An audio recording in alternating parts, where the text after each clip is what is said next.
This is a very different time of day to when I normally film my videos, but I have an urge to speak to you, to share with you the quandary that I am in with regards to the Uffindel Sisters. But before I talk about that quandary, let's just recap about the sisters.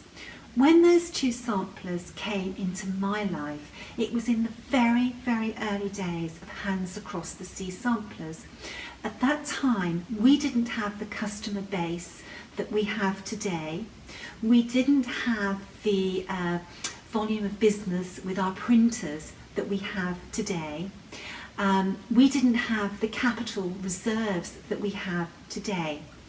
When I had those sister samplers, I knew they were very special samplers. I loved them so much, and I wanted to make them available for you, and I wanted the sisters to stay together. But putting the sisters together meant that that was a very, very big booklet, and it was very, very expensive to print. That print run took all of our capital we had in Hands Across the Sea samplers and more. I had to go to my husband and said, please could I use some of our own money to go towards the cost of printing those samplers. And I remember him saying to me, do you think you should be printing 1,000? He said, you won't sell 1,000. Why don't you print 500? And I said, no, I said, I think 1,000 will be more than enough. 500 may not be. And I knew that when I printed them, or I thought I knew that when I printed them, that I wouldn't ever really need to print any more. You know, I thought that was going to be so many, and you know, we would have, you know, they would really be more than enough to cater for the demand. Little did I know. But you know, life is a learning experience. Hands Across the Sea samplers has been a very steep learning experience. So that's why the decision was made to make them limited, because if I had sold 1,010, I couldn't go and print, say, another 100 after the first 1,000, or another 200, or even another 500. To keep it at that price, I would have had to have printed a second 1,000, and I could have been stuck with that second 1,000 for many, many years, you know, many, many years thereafter. So it was made as a business decision, which at the time was a very sensible business decision. Now, if I was money orientated, I would have reprinted that limited edition, because now I realise that I could have sold a tremendous amount more. But I'm not interested in money in that way. My word is far more important to me than making money off republishing that limited edition. And whenever I've been asked about republishing, I have always said that I would not reprint the limited edition. Now, it has been suggested about printing them in a different format, and in my naivety, I always thought that that would be me splitting hairs and trying to find ways around the limited edition. I've just always dismissed it from my mind. A few weeks ago, this subject came up in conversation again, and about republishing the sisters separately in a different format. And I decided to bounce that idea around, but on the one hand I had come to the conclusion that no, that was splitting hairs. I didn't want to split hairs because my reputation was important, and then the more people I spoke to, the more I realised that maybe I was making the wrong decision. And I happened to speak to a very dear friend whose opinion I value greatly, and whose husband's opinion I value greatly as well. And her husband has been involved in publishing.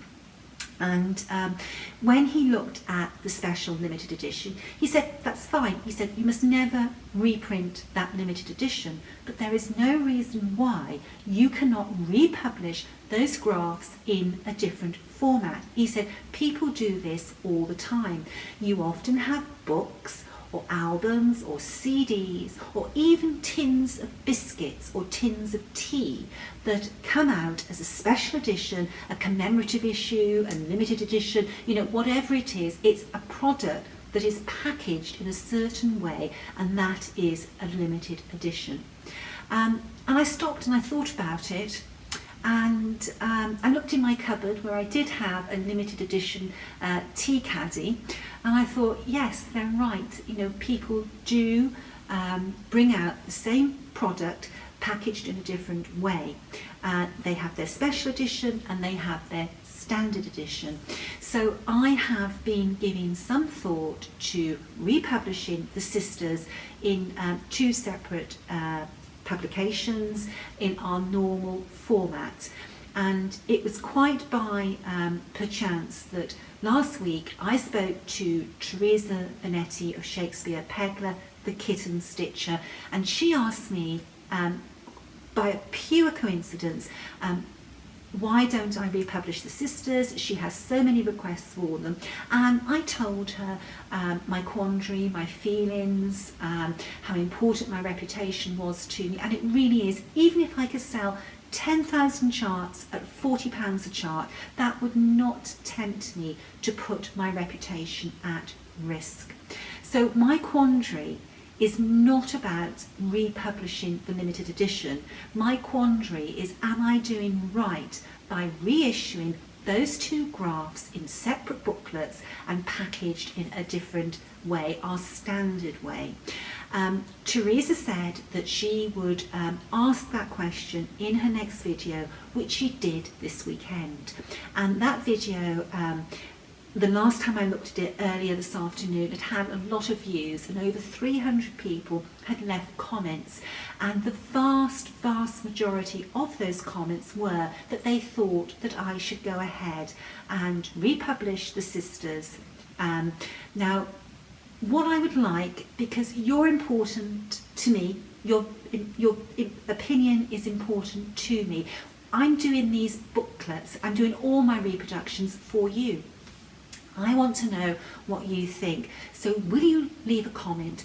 Not should I republish the limited edition, because that is a no. But is it okay for me to republish the 2 graphs packaged differently, so that they are very separate to the limited edition? That means that all the stitchers that want them can have access to them, that you don't have to pay these exorbitant prices. And apparently, I don't know this for fact, but I was told that somebody has recently paid over $800 for one of those booklets, which is just terrible. It really is terrible, and that upsets me that a stitcher would make so much profit from another stitcher. That's wrong. I personally have let all my archive, because I always keep so many charts in my archive, all my archive copies of the Sisters have gone out to other stitchers at £40 a time. My personal copy I have loaned 2 different stitchers. My personal copy is out on loan at the moment. The only copy I have of that booklet is not actually a booklet, it is the printer's proof. I really, I've tried my best to help where I can. I've put stitchers in contact with stitchers I know that are finishing and will let the booklets go for the cover price. Anyway, I'm digressing. Let's get back to my quandary. What should I do? I know I cannot please everybody, and that's part of my problem, is I want to please everybody, but I can't. But I would like to please the vast majority of stitchers. Hands Across the Sea samplers are all about being inclusive, producing these samplers for our stitching sisters to be able to stitch them. And it does upset me knowing that people want something, they can't have it, and it upsets me the prices that are being paid. If I republish the Sisters, I would have to sit down and work out how many pages, but I actually believe that they would probably be priced at £24 each. Now, 2 of them together at 24 is 48, but I cannot bring those two charts out at £20 each. That was the whole point of that limited edition, being able to bring the price down. So if I did republish them in separate booklets with different artwork, obviously their family history is their family history. I can't change their background history, I can't change the charting, but I can change the packaging. You know, I will do that. So I'm rambling again, I'm all emotional, so this video doesn't really quite make sense, but leave a comment. We don't want a big debate, just say your comment, and we won't have like replies to other people's comments, so we get a argument going, and then I'm going to sit down and make a serious decision about whether I do this. So there we are. For now, bye-bye.